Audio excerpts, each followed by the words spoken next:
While Dominic Ongwen, a commander in Uganda's Lord's Resistance Army, was convicted Thursday of dozens of war crimes and crimes against humanity, but some of his victims say he was a victim himself. Let's take a look. He came and said, I have to kill. Justice of mine. Louis Lacour was just 7 years old when Uganda's Lord's Resistance Army killed his family and kidnapped him to use as a child soldier. On Thursday, the commander responsible, Dominic Ongwen, was convicted at the International Criminal Court on 61 counts of war crimes and crimes against humanity. But Lacour believes Ongwen, himself conscripted as a child soldier, should be forgiven.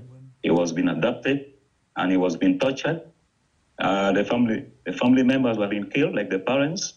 So he has all the trauma on his mind. That's why he was doing it. In 2003, LRA rebels murdered Lacour's parents and raped and killed one of his sisters. Ongwen, by then a top commander, was in charge of the operation. Lacour and his other two sisters were marched into the bush. When one sister became tired, she was shot. Lacour was forced to kill his other sister. She was only 3.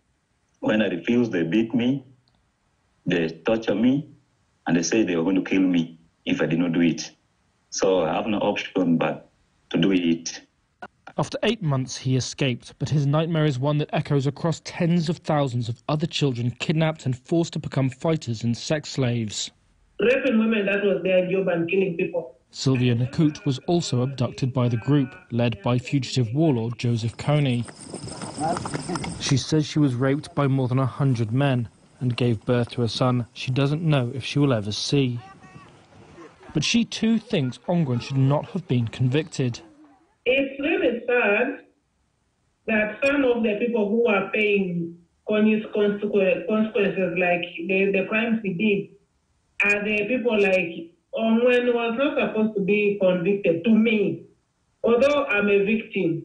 Ongwen's verdict shines an uncomfortable spotlight on the question of culpability in a society still deeply traumatized by the militia, which rampaged through northern Uganda from 1987 to 2006, but has in recent years been largely wiped out.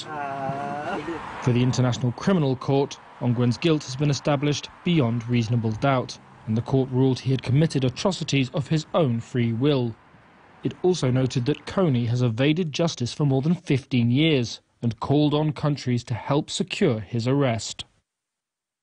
However, from that, at least 6 people have died after a fire engulfed a market in the Nigerian